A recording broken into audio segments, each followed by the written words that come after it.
Hi everyone, and welcome back to the Fly Culture Podcast with me, your host, Pete Tigers. I met my guest for today on a chalk stream and watched him skillfully pick out fish and catch them. He has fished for England at junior level and is at home on still and moving water. Aside from picking up some tips, I'm really interested to see how he feels about fly fishing through his eyes and what his view of fly fishing is right now. So I'm really pleased to be joined today by Ben Beckwith.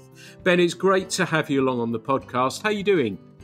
Very good. Thank you very much for having me, Pete. It's a very positive accolade. I hope I can meet up to expectations. Yeah, your payment I'll accept a little bit later for that. But, you know, from what I saw, it was absolutely fantastic and a pleasure to watch you fish. And I'm hoping I can learn a few things from you as well as we continue on. But have you been out fishing? That's the important question. I have actually, yeah. So after I saw you, I had a lovely day with my grandfather on the river that he originally taught me on. So it's a stretch of the Kennet just outside of Hungerford.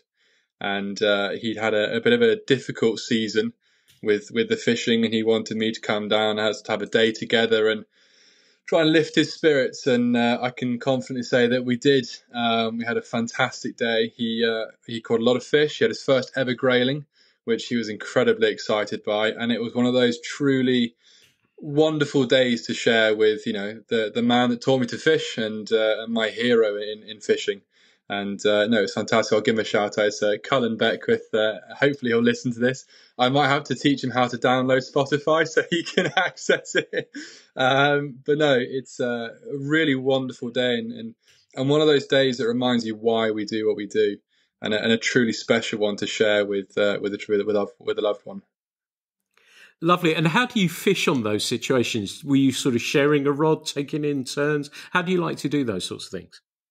So we have one rod each, but we tend to spend more time chatting and laughing than actually fishing. So sometimes we fish together. We have one rod and we see rising fish, and one of us will target them. But generally speaking, we'll be close enough proximity to chat, but also have a fish. And inevitably, he will catch far more than I will, and I'll spend more time on my hands and knees, leaning down a far too tall bank, netting his quarry. So he certainly makes up for it. But really, really lovely days, and I think it's one of those things where just living in the moment and actually enjoying what you're doing rather than focusing on the fishing. And it's always the cliche thing of saying, "Oh, I only fish for the nature." It's just like, well, I don't necessarily think I fish for nature, but I fish for the company, and he's company that I always enjoy. What a lovely start. Can you tell us whereabouts you're based and what that means from a fishing perspective? So currently based in Wokingham, which is just outside of Reading. So I suppose my closest water now is Sportfish, so Hayward's Farm in Thiel. I recently moved from Oxford. So when I was in Oxford, my closest reservoir was Farmore, which was a very, very nice place to be because Farmore is one of my all-time favourite places to fish. So a little bit upset to leave and live now about an hour away, but definitely a place worth moving back to. And those stories of Farmore are legendary. I know we had Keith Besant on here talking about it, and it's what makes it so special for you? It's where I started my reservoir journey. So back in about the age of 12, I'm 24 now, it's about 12 years ago, I joined the Angling Trust Talent Pathway in my bid to one day fish for my country. And it all started on Farmore Reservoir, and me and a group of young lads, all raring to go with absolutely no idea what a big reservoir looked like, focusing on the small stillwater small stillwaters and rivers. And it was a real baptism of fire being chucked out onto back in those days, an enormous lake. And it really brings back sort of great memories, and the fishing there is second to none. It's a concrete bowl, so not necessarily the most picturesque fishery, but in terms of fish quality, it's absolutely exceptional, and people travel far and wide to fish there. And I will certainly continue to, even though I live a little bit further away now. And my favourite time of year to fish is certainly around that early season buzzer hatches. The fishing there is incredible. The grown-on fish are absolutely superb quality, and even your smaller, in the words of Reservoir Angler and Laker, stockies. So your smaller, freshly stocked fish, and they go as good as some of the better grown-on fish. So it's such a fantastic fishery, and it's always consistent. I think that's something that it really can hold as it's something you can hold in high esteem for a fishery is consistency. Obviously, through summer, some places and far more too does suffer a little bit, but I think for the majority of the year, it fishes really, really well. And what was that like then when you attach yourself to one of those fish in there? Because I'm told that there's not many fish, stillwater fish, fight like the rainbows in there. You're absolutely right. They fight incredibly well. As I say, even the smaller fish go as well as bigger fish from other lakes. I think there's so much access to food. They've got buzzers, they've got shrimp. Certain times of year they've got fry and other sort of terrestrials that get blown on, and the fish, just incredible quality. I couldn't necessarily speak to the science or any potential, proper reasons why, but I think protein-rich diets, good water quality and conditions, and really good fishery management has made it a really excellent fishery. And we'll come on to the competition side shortly, but was that sort of really the thing that really ignited you as a fly angler? Or I know you mentioned about your grandfather and fishing with him, but was that a tipping point for you as an angler? I think to a degree, yeah. I think the way that I look at competitions is you have to always be at your best. And don't get me wrong, before anyone says it, I'm by no means a top comp angler. I enjoy it when I get to do it. But I think it forces you to be the best you can be. But also I think the great thing about competitions is you learn so much. And I think that for me is the reason why I always go back when I can to do them, is every time you're in a boat with someone completely new. So you make a friend for the day out in the boats, you learn new tactics, you learn new flies, you learn, how to target different conditions. And I think it makes you a better pleasure angler. I think sometimes, when you're having a day on your own or with friends and for a bit of fun, it's great, but I think you can sometimes fall into that false sense of security, if you like, of having a great day but not necessarily challenging yourself or pushing the boundaries of tactics and skills. You focus on what I know works and what I know will catch me a lot of fish. Where I think for competitions you're forced to try new things and try and push the boundaries of flies, push the boundaries of methods, and see if you can find something. It's a game of really fine margins. I think is the best way to describe competition fishing. And one of my teammates and good friends, Sean Jones, is what he always drummed into me. He said it's the finest of margins that will set you apart from every other angler. And for me, I'm yet to find the finest of margins, but I know the guys at the top have absolutely found them. And I think the opportunity to sit in a boat with someone who is at the complete other end of the spectrum of anglers is awesome. And some really interesting points there for me as well, because I did a podcast and I entered a fun competition. And like you say, that I was analysing absolutely everything I was doing, probably a little bit too much, because it was something that I don't do a huge amount of boat fishing on reservoirs. I think it's probably under double figures of the amount of times I've done it. But it made me step outside and look at fishing in a different way. And I got a message from a friend, Steve Kemp, who's also been a podcast guest. He messaged me and said he's trying to do this similar sort of thing, to enter some competitions, to learn a little bit, I think, about himself, and also to see what you can pick up. And that seems to be a theme that comes through from a lot of competition anglers. And it seems to me that want to be competitive, but it's not the be all end all. And it is, as you said, a source of being able to learn something more quickly and probably some more intense conditions, which probably drums home those lessons a little bit more. Would I be right in thinking that's more so where you're coming from with that? Absolutely. You're absolutely right.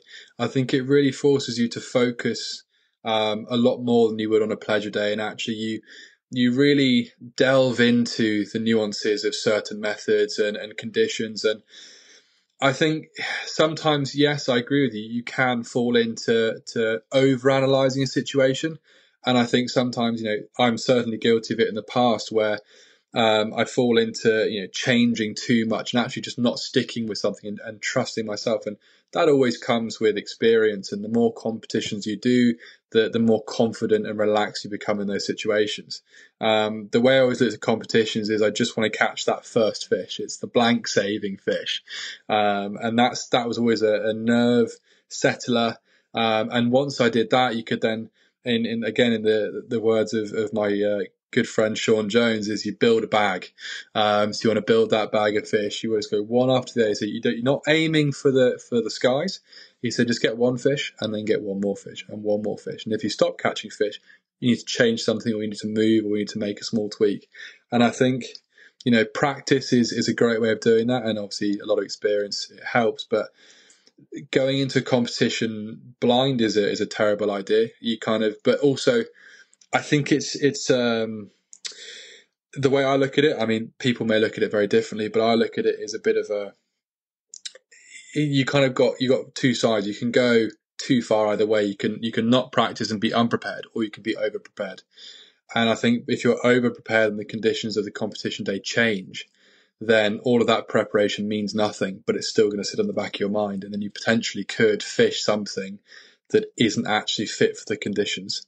So I think actually going with a level of preparation where you feel comfortable with the water, and then on the day, actually, often you find your method changes completely to how you practiced. So if I could give any advice to anyone that competition fishes, or wanted to try competition, find the fish. Don't necessarily nail down a method, because methods change, but fish generally stay in an area unless there's a massive weather change. So if you can find them, they're usually going to go up or down depending on conditions, but they tend to stay in a general area. Nice advice there. I went in completely underprepared, but I kind of wanted to do that because for me, as somebody who's really not competitive, I didn't want to put myself in that position of practicing and just wanted to have fun. I ended up just fishing, but I understand there's some great tips that I've taken from that already. And one of the things I wanted to ask you then, does that mean you're competitive by nature? I think to a degree, yes. On a scale, I would say I'm sort of upper mid levels. I think, I've got a very, very competitive, sporty family. So, competition's always been a very big part of my life, but I wouldn't say I'm in a top band of that sort of, competitive spirit, if you like. I think, in certain, I don't want to not do well, but I'm also okay if I'm not top table. I think I'm quite forgiving in myself, that if I don't, I'm understanding that I'm not at the top levels. And therefore, I strive to be there one day, and I'd love to be there one day, and I'd love to, to get to that level. But I think for me, I focus on, on like some internal competition. I want to do as best as I can. And I never want to go below where I think I should be, I think is the best way to approach it. And the best way I look at it, it's, I am competitive, but sensibly competitive. I know where I stand. I don't want to say I'm super competitive, I should be at the top, because I know I don't fish at that level. But I'm competitive in the sense that I want to kind of be in that upper sort of lower end of the high and upper end of the kind of middle. I want to be in that kind of range, because I think that's where I should be. And if I'm there, then I'm happy. Lovely. You said about you were fishing with your grandfather on the Kennet and you were chatting away. Does that mean that you're able to switch on and off that competitive mode, however strong that may be? Absolutely. I think it's really important to be able to switch off, especially when you're having a pleasure day, like my grandfather. Then again, when he's sort of 3 or 4 fish up on me, I do have a little bit of a competitive urge to bring back the deficit. But no, I think it's really important that when you're having, if you're not practicing, you're just having a day with friends, just to completely switch off. I think, for me, I think for a lot of people, competitions are a massive part of their fishing, and every time they go out, they're competing with themselves, they compete with their friends, which is great practice if you do a lot of competitions. For me, I don't do a huge amount of competitions. I do them here and there. So when I have a pleasure day, actually the focus of pleasure days for me, especially days with my grandfather or my good friends, is I want to go out, I want to catch a few fish, but have a bit of a laugh and actually decompress from work and decompress from general life. Because to me, I think that's more important, is to have an escape rather than have more pressure in an already kind of fairly pressurized lifestyle.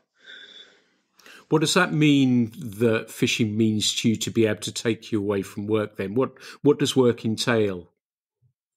So I work for an American medical company, and I've got a really good job. I love it, but it's fairly high intensity. It's a lot of work. It's complicated.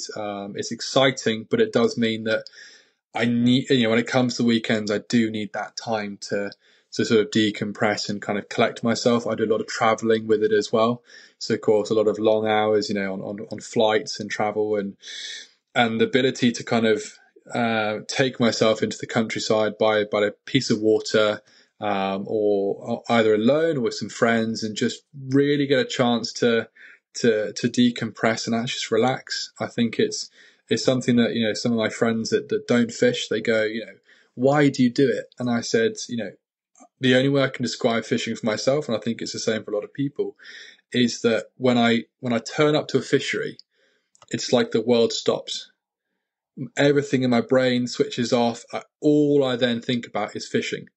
And I go to the water, I step in, I fish, because I think certainly with fly fishing, there's nothing else to think about, because you're constantly analysing, you're constantly thinking about the conditions, your flies, your tactics. And then as soon as you finish your day's fishing, you hop back in the car, or you hop back on whatever transport you're using to get home, and everything comes back again. But you've had 4, 5, 6, 7 hours of true freedom. And friends that I've taken fishing have also seen that. They've gone, oh my gosh, I just thought of nothing else. I was so hyper focused on what I was doing in the fish, and you do genuinely switch off. And I think, a lot of people tell me that some of their other hobbies, they can switch off in a similar way, and I can see that. But for me, this one really works for me, and it's worked for other people that I've taken. And a lot of my friends who have taken they constantly badgering me, when can we go again? Because they felt, some of them, like, I work near London, but they work, in London, in finance, things like that. And they have crazy hours and crazy lifestyles, and they found real peace. And I think that's such an important thing in this day and age, some people live such hectic lives, and to have something that truly takes you out of that and allows your brain to switch off is so important. Yeah, we often talk about the importance and the mindfulness of fishing, and we've kind of known it all along, those of us that do it, don't we? That that you're energized, your mind's reset, whatever you may take from that day, but you feel lifted afterwards as well, don't you? Absolutely. I think I say that if you don't catch a fish, if you maybe don't feel as mindful. No, I think you're right. I think it's a true. I think it's as close to sort of true mindfulness and relaxation as I've ever managed to achieve. And for me, it's a catalyst for that. For me, if I sit down, I can't really switch off. There's always something going on in my brain. But when I actually go fishing, it almost forces you to have that true break from everything that's going on, because you are thinking about something, and you're thinking about your quarry and the conditions. But I think it's a much gentler thought process, if that makes sense. I don't know if I'm making any sense here, but it just, in my brain, it feels softer. It's less less stringent thought process. You don't have to put as much effort into it. Don't get me wrong, at competition levels you are on the go, but I'm talking about general, your day-to-day day on the water, on the river or the lake. You can just have a more laid-back approach. You talked about travelling for work as well. Does that mean that you will try and cram some fishing in if possible? Is it sort of, if you're being sent somewhere, that you look up and think, oh, actually, I might be able to get a day here or an afternoon? Yeah, no, definitely. It's not something I've done yet, but it's definitely something I want to try and get into. Trying to convince work to kind of put business meetings in places with good fishing is more of a challenge because I'm not quite high enough up in the company yet. But if I'm able to move up, definitely that is something I will subtly organise, is tactically located places. No, I think it's definitely, if a place comes up that is close to fishing, I'll definitely sneak a rod in and see if I can get a few hours in after the business meetings pre dinner. Perfect. Sounds absolutely perfect. We're going to segue away from still water into moving water in a minute, but I wanted, before we left, for somebody, and let's use a reservoir for an example. And I was fishing Chew 2 or 3 weeks ago. There wasn't a lot of clarity in the water. It was the first coolish morning.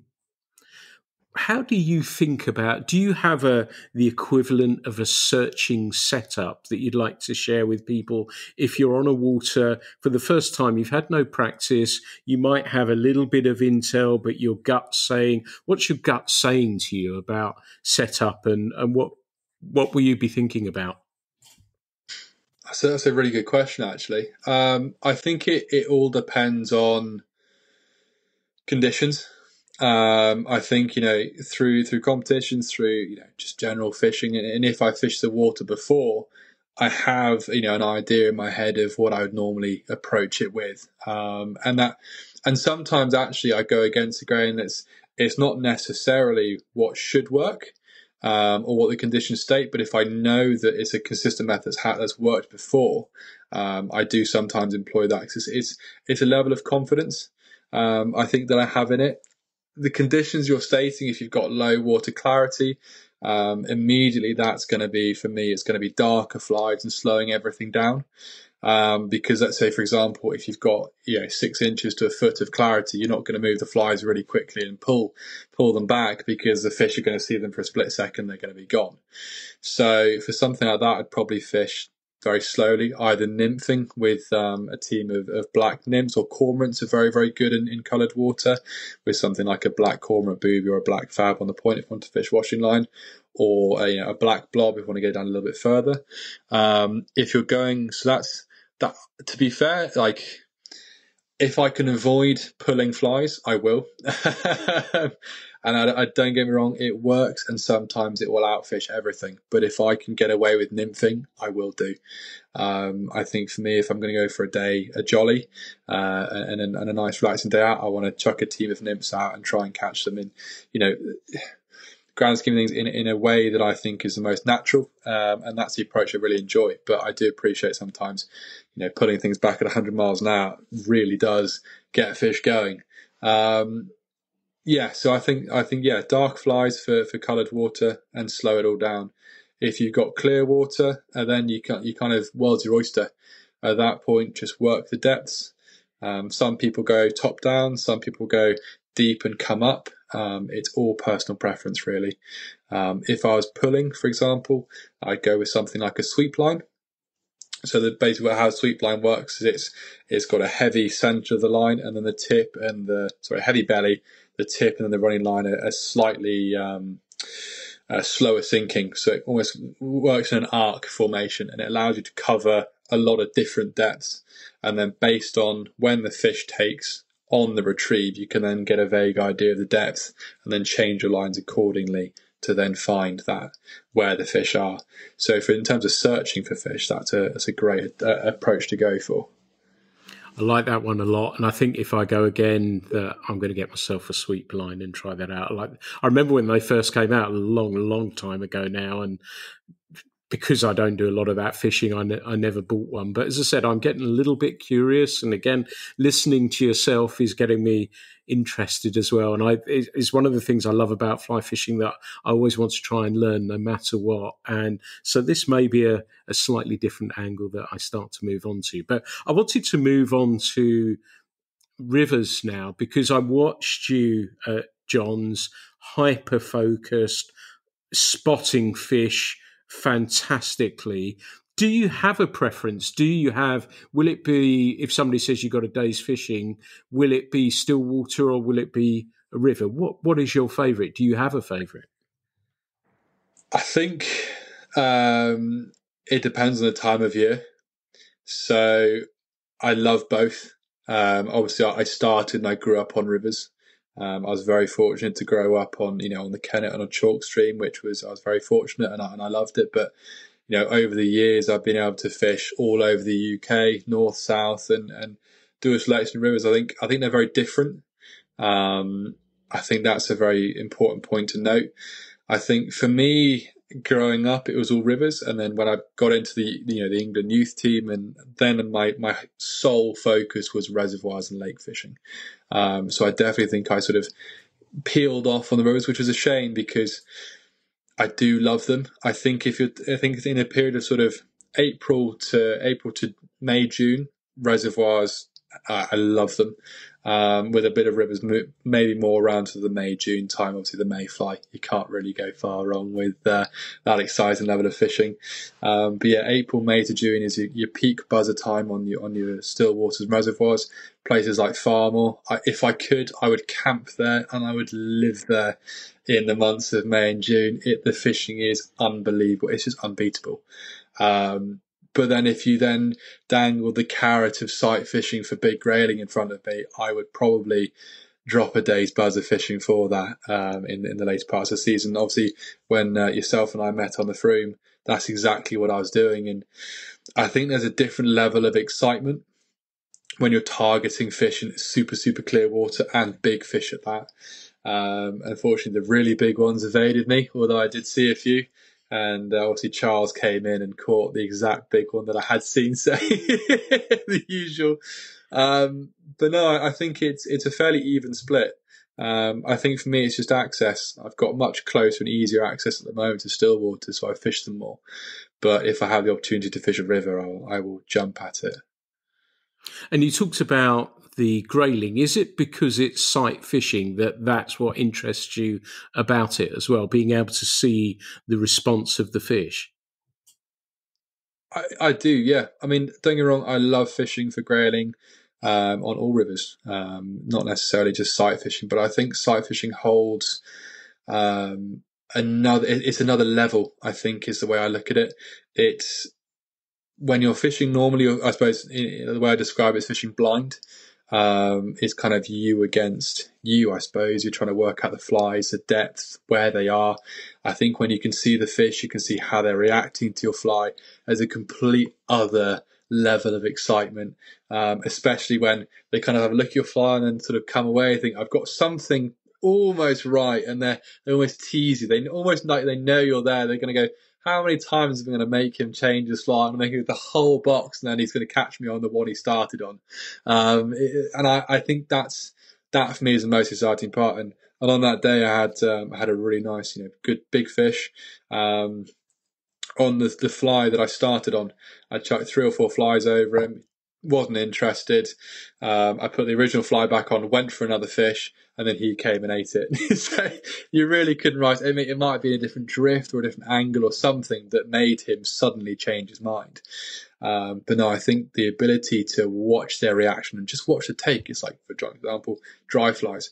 Watching a fish and if the water's clear enough, come from the bottom to take down your dry flies. There's nothing that can compare, in my opinion.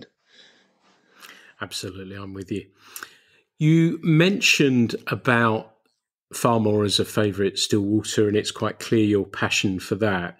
What would be you said that you fished a number of rivers around the UK. What would be your favourite then? Would it be the Kennet, or do you have somewhere else that's very, very special to you? I think the Kennet holds a special place in my heart. Obviously, that's where I started fishing when I was 7 with my granddad. Well, I say fish. I would net his fish from the early ages, and then as I grew older, he got me a rod, and he started to teach me to fish, and then we could fish together, and that was always very special. Get my mum or my dad picking me up from school and running me down the river on a summer's evening to go and fish with Popper, and that I think in terms of nostalgia. Nothing will ever quite compare to that very specific stretch of that river. I think I've been very fortunate to fish, a number of rivers in the UK. I think maybe the Exe or the Bray. I had an opportunity to fish there a little while ago, and they're amazing rivers. Really, really enjoyed those. Cracking fish. In fact, my second favourite river is the Lynn. I must say, I fished it once, and I fished it with Mark Lynch and Simon Lucas many, many moons ago. I've never been since, but I always remember it's £3.50 for a day's fishing, and it was probably the most tiring, but also exciting day's fishing I've ever had. For those that haven't fished it, just giant car-sized boulders and tiny little pockets of water with the most striking wild brown trout I've ever seen. Absolutely stunning. And for context, I'm obviously as a podcast, I'm 6'6". So for me, I could clamber fairly easily. And then fishing away, and then Mark Lynch, who's not as big as me, was just running up these boulders like something I've never seen. And it was just amazing to watch someone in their absolute prime of fishing ability just absolutely nail every fish in every pool, and me sort of picking up the scraps behind him and just clambering up. But no, really, really amazing little river, and I really would love an opportunity to fish it again at some stage. It's very, very different to everything I've ever fished before. Certainly with the incline and the boulders and the pocket water, but a really, really lovely place, and nothing big. I think that was the beauty of it. You weren't targeted. There's good sized fish in there, but your general fish are only a few inches long. But every single one could have been painted by an artist. They were just gorgeous, absolutely gorgeous. And I'm of course fascinated that you mentioned the Bray, a river I know very well. And I always say if the Bray had grayling, I think it would be probably one of the best streams in the West Country. Yeah, absolutely. I think it is amazing as it is. I think it's a wonderful, wonderful river. But yeah, if I had a few grayling, you can't go wrong with a few grayling in the river, I don't think. Yeah. I think that would just take it to another level. I agree. Absolutely. Well, let's move on a little bit. And I'm fascinated, you being 24, lot younger than myself. And what I wanted to get an idea of is, how do you think fly fishing is looking right now? So, I mean, I'm obviously of a younger generation, and I don't see, respectfully, many more people my kind of age. I think they tend to be, a lot older, middle-aged to much older, and I think it's something I'd love to see more young people involved. I'd love to push for that. You see a lot of the youth side of things. The numbers from when I qualified for the England youth team, there's probably averaging, the first year I qualified was about 30, 40 kids. And the last year, I think there was only about 16 or 17. I think it fluctuates a little bit around that, but it's never quite been as high as it used to be. So I think it's a tricky one. I think fly fishing, I think it's doing well. There's still plenty of people doing it. I think it's definitely potentially declining, certainly from my age group. If I look back at the people I fished with, the guys and the girls I fished with in the youth team, out of, let's say, maybe 40 people over the few years I fished there, maybe I could count on my two hands how many people are still fairly active in the sport, which I think is a shame. But I do see that life, certainly at our age, does get in the way. For example, uni with me, I was lucky that I went to uni, in Oxford, so Farmore was on my doorstep, so I could still fish with friends of mine. But I do think other priorities come up in that 18 to 22, 23 age gap, and I think another difficulty is cost. For the younger generation, us younger kids, it's challenging, it's expensive to a large degree, and I think more than that, actually, it's stimulation. I think if I look back at my grandfather, and let's say not just his age group, but middle age to that sort of older age group. I think there wasn't the same amount of technology that stimulation is available at kids' fingertips now.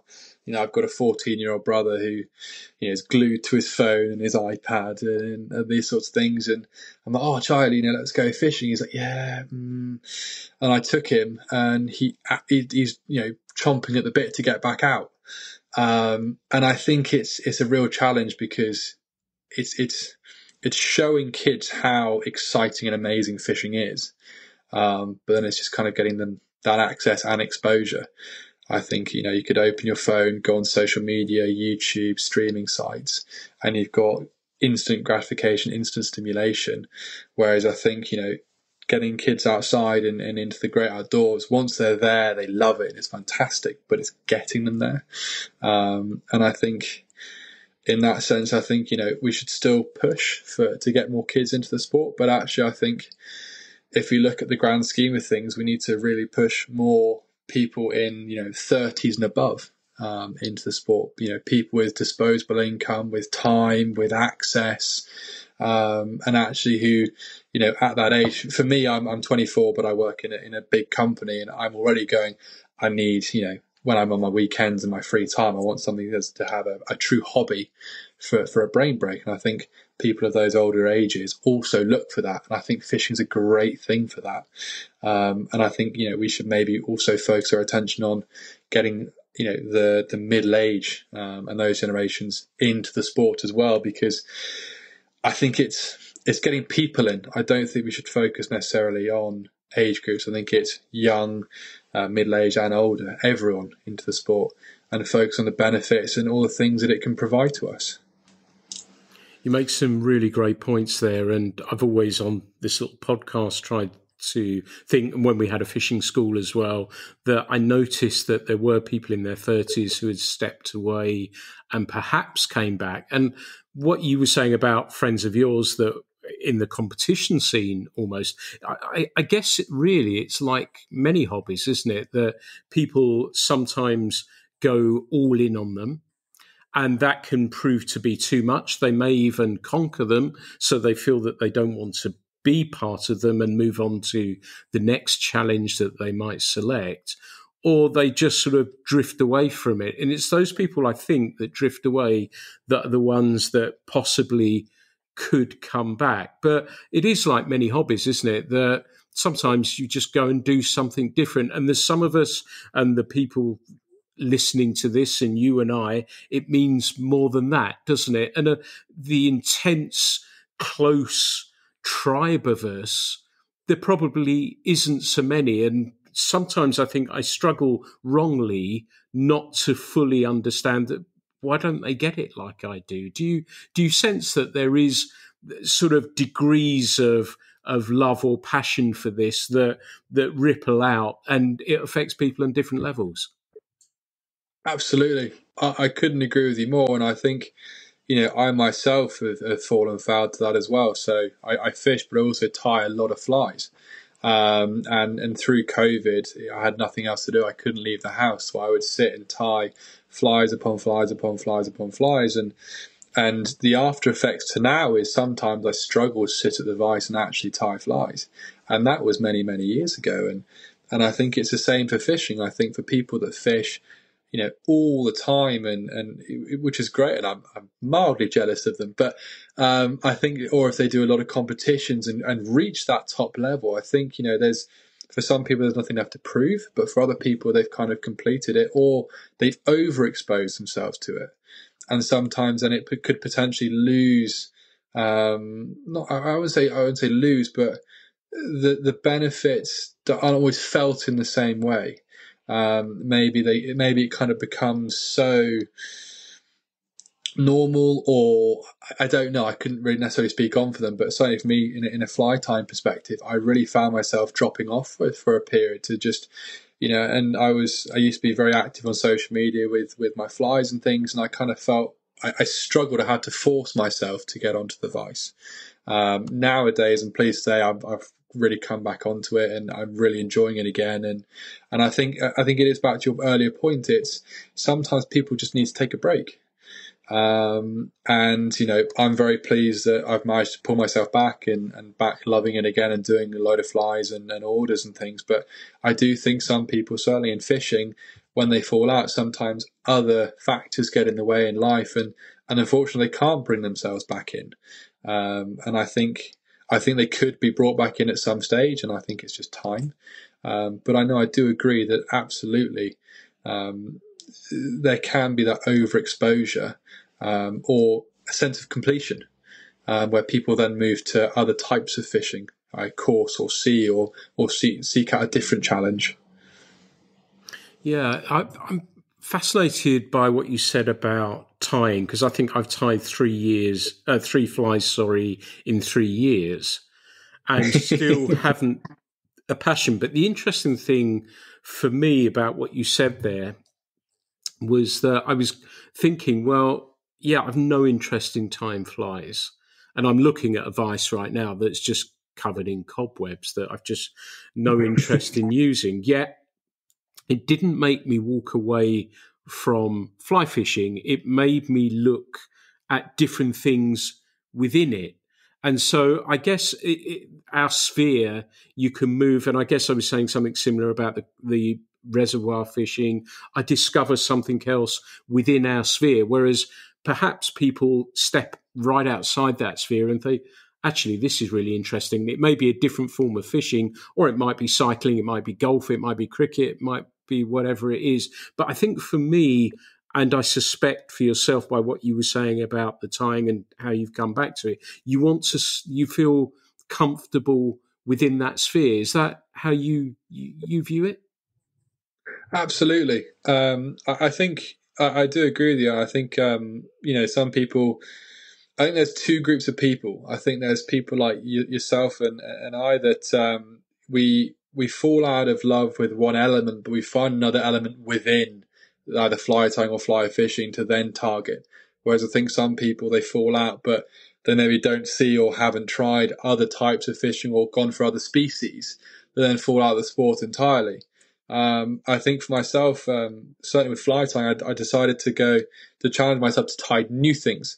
And tie flies for different species, or just stop tying the normal stuff. I think that's really one of the things that, one of the reasons why through my time of just tying, all I did every day, every day was tie flies. But I tied the same flies, so I was filling up competition boxes, for the eventual, release post pandemic, and I tied thousands and thousands and thousands of flies, filled boxes. Of course, as a competition angler, you want multiple of each, so I was tying 8 to 12 of each pattern. But I was tying the same things. And I think I just completely fell out of love with the idea of fly tying because there was no variation. Whereas now what I like to do is I like to take materials and go, what can I do differently with this?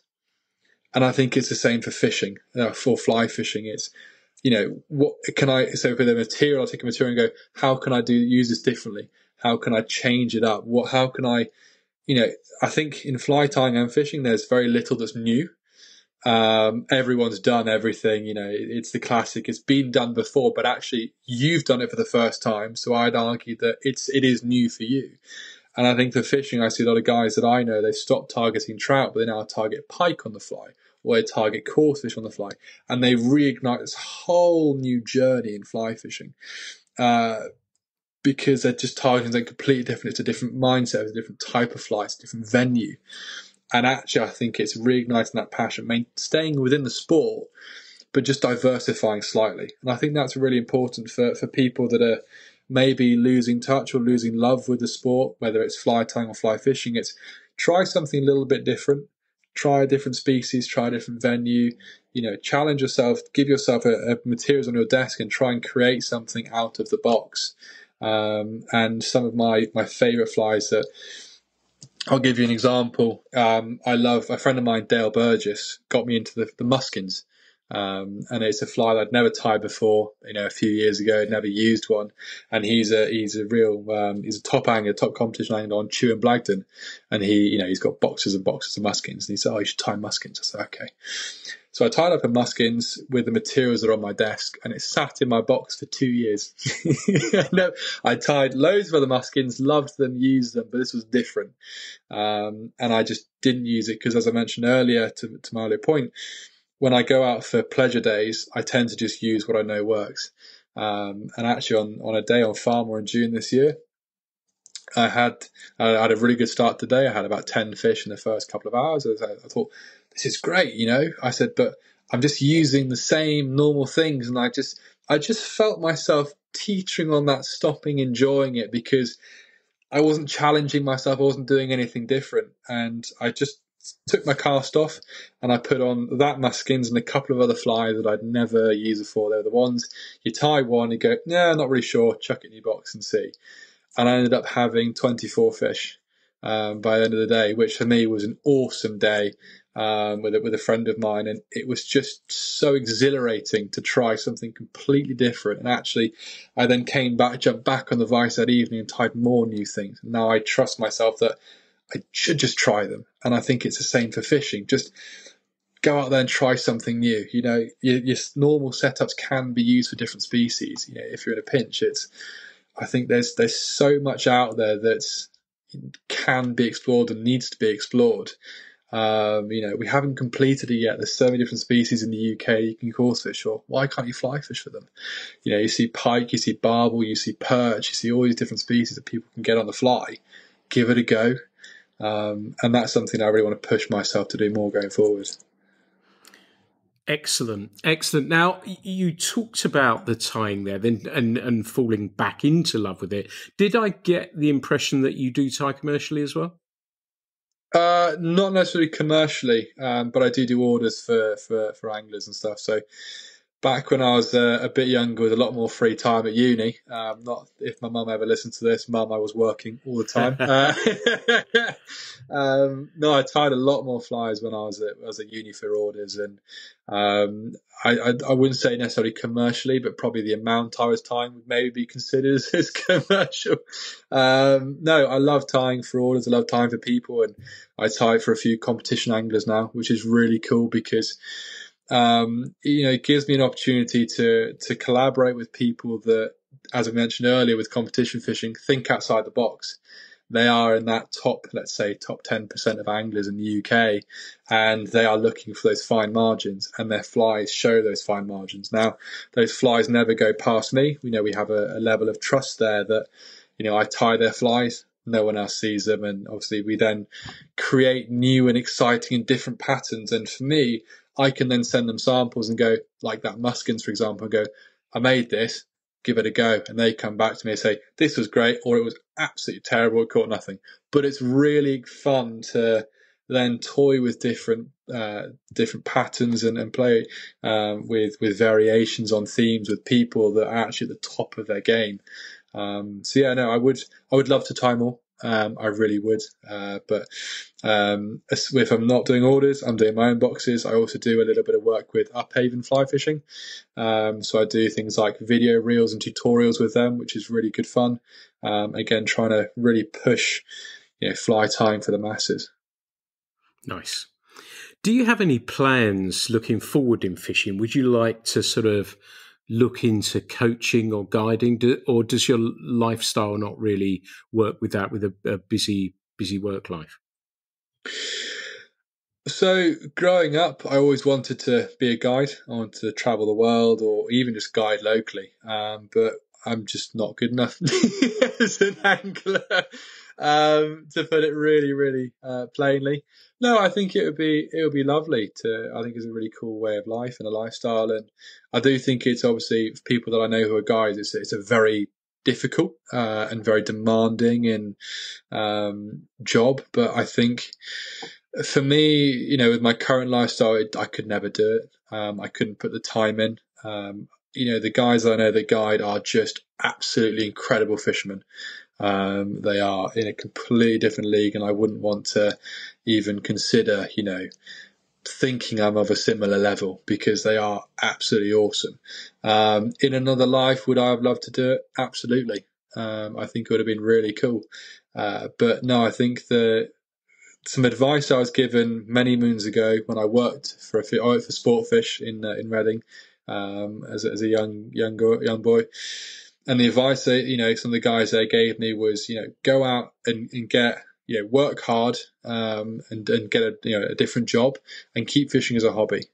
And that really resonated with me, because they said, we love our jobs, we love working in the industry, but, for you'll enjoy fishing so much more if you can get a different job and actually go on, different holidays, go and travel different places, have more time to fish, not be constant. I think it is that back to my earlier point, not being constantly exposed to it. Because I think, to agree, I don't want to speak out of turn on their behalf, but I think sometimes being so exposed to it, working in the industry, they almost lost a little bit of that passion for it at times, in terms of going fishing for pleasure themselves. They love the sport, they love talking about it, they love selling the product, but actually going fishing, they didn't do it necessarily as much as they would have wanted to, because they were so exposed to it. And I think that's something that, speaking to other people, it is the case. And as I say, for my fly tying, for example, I overexposed myself and it then lost its buzz. So I think it's working it elsewhere, but being able to then dip my toe back into it is definitely, for myself, not necessarily for others, but for myself, is a better balance. I'd like to move on, because you talked about travelling a little bit. And does that mean you've travelled abroad much to fish? I know you talked about fishing around the UK, but have you travelled abroad much to fish? Yeah, so my most memorable trip abroad was actually to Montana. Back so for my 18th birthday, my parents bought me a flight to go out to Montana and fish with a friend of mine, Carl Malpass, for a week, and it was the most incredible place. It's truly, truly wild, and if I could do it again, if I could afford to, I would do it at a drop of a hat. I think for me, it was around about the time where I was focusing a lot on lakes and reservoirs. And of course, out there, it's pretty much all rivers. So it's a real kind of getting my brain back into sort of the old school rivers. And Carl's an incredible angler. He was one of my coaches in the England youth team, and he used to live out there 6 months on and off. So he knew the waters, as you say, intimately, but we got on really well. So pretty much a quintessential guide, perfectly. But it was nice that we're really good friends as well. And the different rivers and the different, hatches and different species of fish within the rivers was just so exciting. You didn't know what you're going to catch, and you're walking down the river and, you're seeing all the wildlife, moose. Thankfully, didn't see any bears or wolves. I think I would have been a little bit worried. But no, an incredible place. And, we caught some amazing fish. As all anglers, we lost some amazing fish. And to go to somewhere that's truly wild, I think it's the first time I'd ever been anywhere where there was nothing. And we really went down, into the woods. We were on 4x4s, and is that the right terminology? I think for like quad bikes and buggies and things. Yeah. So on those and going really deep in, and you sort of come to a little creek in the middle of nowhere. And Carl's got a 45 pistol, and you go, yeah, I don't want to know what that's for. And just to then catch anything from tiny, a few inch fish to 5-6+ pound, wild browns and cutthroats was incredible. It was just incredible, and I know it has so much more to offer. And I didn't even scratch the surface of the fish that were there. But if I could ever go again, I would do it in a heartbeat. And if anyone ever has the opportunity to do so, go, because it's just awesome, absolutely awesome. So is that the dream destination as well then? Is that the place that you would love to head back to, or is there somewhere like elsewhere that you'd like to head to? I think I'd like to do it again at some stage. I think with a slightly different mentality, in terms of what I want to achieve out of it or what I want to gain out of it. I think I'd I had the most amazing time, caught loads of fish, but now I have a little bit more of an understanding of rivers and river fishing. I'd like to go back out and potentially try and target certain species. I'd like to go and then target some of the better fish, some bigger browns, bigger cutthroats, and really go proper deep into the backcountry to see if we can find something a little bit special. Because even on the rivers that we fished, we saw some incredible fish, but on fairly heavily fished pieces of water, which we still caught fish and had a great time. But I think if you're going to go somewhere like that, I'd like to go again, but really go into the back end of nowhere, Timbuktu, if you like, to really kind of find something that maybe hasn't seen a fly. If that exists, I don't know. But also try not to get eaten by the rest of the wildlife. In terms of a dream destination, though, I probably have to say Bolivia. I've seen all the photos and videos of the golden dorado over there. It just looks absolutely insane. Mildly terrifying, but also insane. And that would be a really cool. I don't think I'll ever get the opportunity. I don't think I'll be able to afford to do a trip like that. But it's something to dream about at some stage in the very, very distant future, and maybe I start saving now and I go in, when I retire. So, but for me, that's the dream. That's the bucket list. Lovely choice. And I checked my words really carefully when I said about you going back to Montana, or because I assumed it was going to be New Zealand. So I thought I better not say anything so that you got the chance to say that and I don't get in the way of that. But you didn't. And that was a real left field one. And I love that. And I think golden dorados sound an amazing fish. So you touched on that you worked at Sportfish for a little while. So it would be rude of me not to talk to you about tackle. Do you have a Hall of Fame rod? Is there a special one for you? Oh, that's actually a really good question. So it's going to be a tricky one to answer because I don't actually have much kit, which is going to sound a little bit strange considering that I kind of fish all disciplines. But I've only got 5 or 6 rods, which it's to some it's a lot, and to me it's a lot because. But I also know a lot of people that have 20, 30, 40, rods kind of there. It's got a garage for the rods, So no, I think for me, I've got a 9'6" 6-weight Sage X, and it was a gift from my mum when I was captain of the England youth team, and that was it was the most special moment of my life so far, being asked by Charles to be the captain, and then to receive that as a well done. We're so proud of you. This is to going forward. That was huge. So I think sentimental, and don't get me wrong, I appreciate it's a very, very nice rod, and it's the only very, very, very nice rod I have. I have other perfectly good working rods, but that for me in terms of sentimentality, far more than actual value, was huge for me. So yeah, that would be for me is a big one. There's a lot more memories around it, and where I've used it, I think, is most important. Lovely. I like that story very, very much. Now, this is a question that most people dread. We have a playlist on Spotify, and I ask the guests of the podcast to choose a song. I would think there's probably a 95 to 98% chance I'm probably not going to know what you're going to suggest, but that doesn't matter. I'm going to put it on anyway. Would you give me a song that helps set the tone for a day's fishing, something that you put in the car or on the headphones that you listen to, perhaps before a competition or just a fun day's fishing?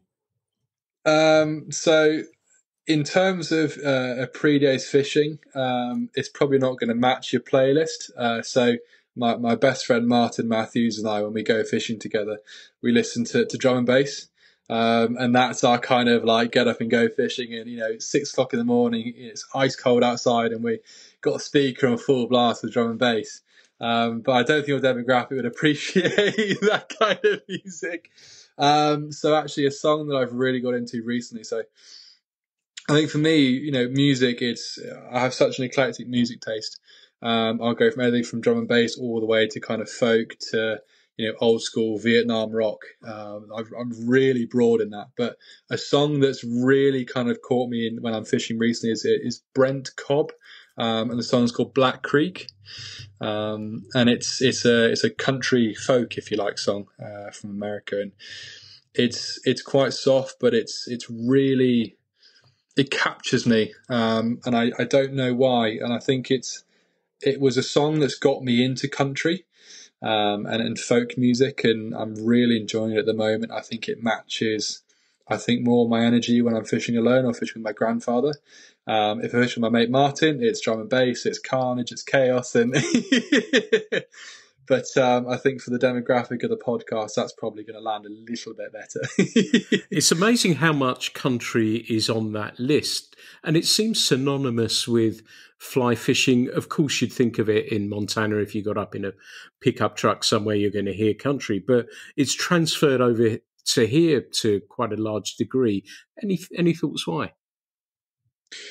I don't know, actually. It's definitely something I've noticed more recently. I don't know if it's necessarily linked to fly fishing, but I've really seen a huge influx of country music into the UK and folk music.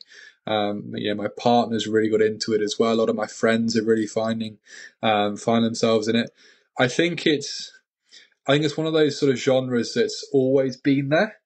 And I think, artists recently, Zach Bryan, for example, Tyler Childers, Noah Khan, I think they're bridging that gap and becoming more international. They've got certain songs, I think, a lot through social media. I don't know if you're akin to TikTok, but a lot of those guys, drop samples on TikTok, and it's just obviously becomes global so quickly because it's very digestible. And really, they a lot of up and coming artists that suddenly explode onto the scene through social media. So I think it is just the exposure that they've been able to get through different social platforms. But no, I do think it's always been there, but more recently it's just catching on, I suppose, with certain artists. But no, Brent Cobb is not necessarily one of the bigger ones, but I think he's one of the better ones. Nice choice. Nice choice. I'm going to go and have a listen to that shortly. We're going to start wrapping things up now, but if people want to connect with you, Ben, how do they find you? What are your social media handles? So on Facebook, I'm just Ben Beckwith. Nice and simple. And then Instagram, I'm piscatorial_tails. Fantastic. Well, go search him out. And this has been a fascinating conversation chatting with you, Ben, that you have such a wise head on such young shoulders. To me, I'm so happy because fly fishing's in a good place if it's in a place with people like you participating in it. So thank you for that. I'd like to thank you for coming along and talking with me on the podcast today. I've thoroughly enjoyed listening to your thoughts and views on fly fishing today. Thank you very much for having me. I've really enjoyed my time, and take care of yourself. Well, everyone, that's a wrap on this episode of the podcast. Thank you so much for listening. As ever, there's never going to be any charge for these. I just love talking with people, and Ben's been a perfect example of somebody within our community that has a fascinating story and some interesting thoughts on the world that we inhabit. So as ever, there'll be plenty more episodes coming very soon. Thanks so much for listening. The Fly Culture podcast is brought to you in association with Fly Culture, a quarterly published magazine owned and run by fly anglers. When it comes to fly fishing, we've got you covered.